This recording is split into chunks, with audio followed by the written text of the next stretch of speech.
नमस्कार। यदि आपने अभी तक ये चैनल सब्सक्राइब नहीं किया है तो अब इस चैनल को जरूर सब्सक्राइब करें ताकि हमारी टीम के साथ आपका साथ बना रहे। आप जमानत शब्द से अवश्य ही परिचित होंगे। जमानत को अंग्रेजी भाषा में बेल कहा जाता है। हो सकता है आपने न्यायालय में उपस्थित होकर कभी आपने किसी परिचित की जमानत ली हो या किसी परिचित के कहने पर किसी की जमानत ली हो या भविष्य में कभी किसी की जमानत लेनी पड़ जाए। आइए हम जानते हैं कि जमानत क्या होती है और न्यायालय में किसी की जमानत लेने वाला व्यक्ति कानूनी रूप से किन किन बातों से बंध जाता है। किसी अपराध के आरोपी व्यक्ति को जेल से छूटने के लिए न्यायालय के समक्ष जो संपत्ति जमा की जाती है या देने की प्रतिज्ञा की जाती है उसे जमानत कहते हैं। जमानत पाकर न्यायालय इस बात से संतुष्ट हो जाता है कि आरोपी व्यक्ति केस की तारीखों पर या बुलाने पर न्यायालय में उपस्थित होता रहेगा। यदि आरोपी व्यक्ति जमानत पर छूटने के बाद केस की तारीखों पर न्यायालय में उपस्थित नहीं होता है तो उसकी जमानत रद्द हो जाती है। जमानत पर यहां होने का मतलब है कि आरोपी कुछ शर्तों के साथ स्वतंत्र हुआ है। न्यायालय जमानत देते समय कुछ शर्तें लगाता है और जमानत पर रिहा होने वाले व्यक्ति को उन शर्तों का पालन करना होता है। जमानत शब्दों को सरल शब्दों में समझें तो जमानत के बाद किसी अपराध में किसी व्यक्ति को न्यायालय में पेश कराने की जिम्मेदारी जमानत द्वारा अपने ऊपर लेना होता है। दंड प्रक्रिया संहिता की विभिन्न धाराओं के तहत न्यायालय द्वारा बंदी व्यक्ति को जमानत पर छोड़े जाने के प्रावधान है। जमानतदार व्यक्ति जो आरोपी के न्यायालय में पेश होने की जिम्मेदारी लेता है तो न्यायालय उससे किसी एक निश्चित धनराशि का बंद पत्र या बॉन्ड लेता है।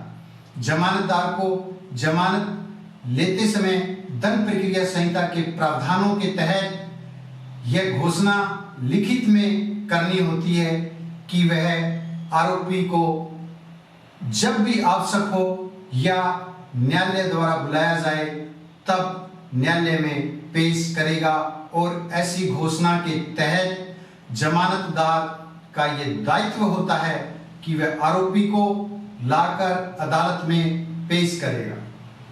जमानतदार जब जमानत लेता है तो उसे न्यायालय द्वारा निश्चित की गई एक धनराशि का बॉन्ड देना होता है।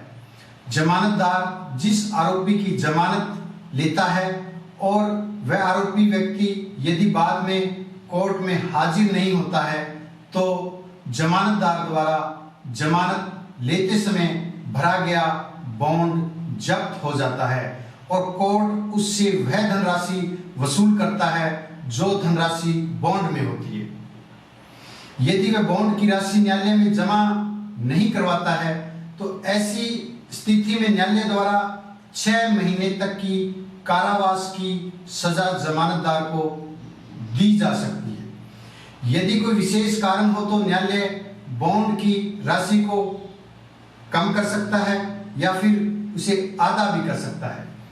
यदि किसी व्यक्ति ने जमानतदार के रूप में किसी आरोपी की जमानत ले रखी हो और उस जमानतदार की मृत्यु हो जाए तो ऐसी स्थिति में उसने जमानत पत्र में जिस प्रॉपर्टी का विवरण दे रखा हो वह उन्मोचित अर्थात मुक्त हो जाती है, अर्थात उसकी प्रॉपर्टी पर कोई दायित्व नहीं रहता है। जमानतदार के सिर्फ जीवित रहते हुए उसकी प्रॉपर्टी पर दायित्व रहता है। यदि जमानतदार की मृत्यु हो जाती है तो ऐसी स्थिति में जमानतदार की प्रॉपर्टी पर उसके द्वारा ली गई जमानत के संबंध में कोई दायित्व नहीं रहता है।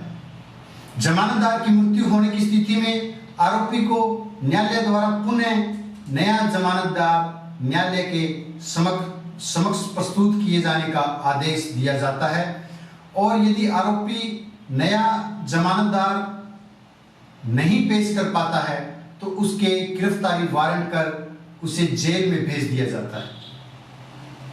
अब प्रश्न आता है कि आरोपी की जमानत कौन ले सकता है, अर्थात जमानतदार कौन बन सकता है। कोई विश्वसित व्यक्ति और वयस्क व्यक्ति जमानत ले सकता है। जमानतदार और आरोपी के बीच में कोई मित्रता या रिश्ता नाता होना आवश्यक नहीं है। केवल आवश्यक यह है कि जमानतदार आरोपी को न्यायालय में पेश करवाने की गारंटी ले रहा है और इसके बदले वह कोई बंद पत्थर न्यायालय के समक्ष अपनी प्रॉपर्टी से जुड़ा हुआ रख रहा है। न्यायालय जितनी धनराशि बंद पत्थर या बॉन्ड में उल्लेख करता है, इतनी धनराशि की कोई प्रॉपर्टी जमानतदार को न्यायालय में बतानी होती है, उसके कागजात पेश करने होते हैं तथा यह सिद्ध करना होता है कि वह इतनी हैसियत रखता है कि जमानत में बंद पत्थर में निश्चित की गई धनराशि यदि जब्त की जाए तो वह न्यायालय में इतनी राशि डिपॉजिट कर सकता है। इसके लिए जमानतदार को किसी संपत्ति का मालिक होना आवश्यक होता है। जिस व्यक्ति के पास कोई प्रॉपर्टी ना हो वह किसी की जमानत नहीं ले सकता है। जब तक मामला न्यायालय में चलता है तब तक जमानत प्रभावशाली रहती है, तब तक उस संपत्ति को उसका मालिक जिसने जमानत ले रखी है स्वतंत्रता पूर्वक व्ययन नहीं कर पाता है। जैसे यदि किसी भूखंड यानी प्लाट की कोई रजिस्ट्री न्यायालय के समक्ष प्रस्तुत की जाती है तो जिस समय तक जमानत प्रभावशाली रहती है उस समय तक उस भूखंड या प्लाट को किसी अन्य व्यक्ति को किसी भी रूप में हस्तांतरित नहीं किया जा सकता है। जिस समय जमानत प्रभाव मुक्त हो जाती है केवल उसी समय उस भूखंड या प्लाट को बेचा जा सकता है या उसका हस्तांतरण किया जा सकता है। एक बार किसी आरोपी की जमानत लेने के बाद यदि कोई भी जमानतदार अपने द्वारा ली गई जमानत को वापस लेना चाहता है तो अपने द्वारा दी गई जमानत को वापस भी ले सकता है। यदि किसी जमानतदार को इस बात का विश्वास नहीं रहा कि उसके कहने पर या उसके लाने पर आरोपी व्यक्ति न्यायालय में उपस्थित होगा यानी हाजिर हो जाएगा तो ऐसी स्थिति में दंड प्रक्रिया संहिता के तहत एक आवेदन संबंधित न्यायालय में जमानतदार द्वारा प्रस्तुत करके अपने द्वारा दी गई जमानत को वापस ले सकता है। किसी भी समय मजिस्ट्रेट के सामने ऐसा आवेदन किया जा सकता है। जब जमानत वापस ले ली जाती है तो आरोपी को कोई अन्य जमानतदार प्रस्तुत यानी पेश करना होता है। जब जमानतदार अपने द्वारा ली गई जमानत को वापस लेने हेतु आवेदन करता है तो मजिस्ट्रेट आरोपी की गिरफ्तारी का वारंट जारी करता है।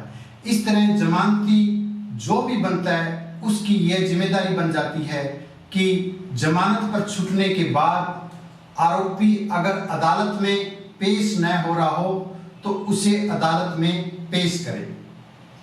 जमानत के मामले में जमानती की जिम्मेदारी सिर्फ बेल बॉन्ड भरने तक की सीमित नहीं होती है।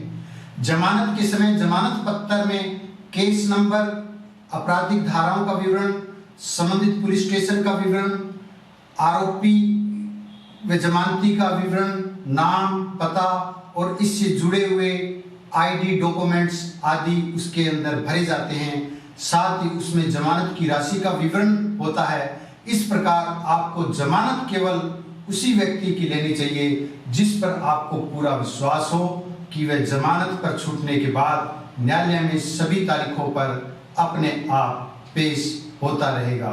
धन्यवाद।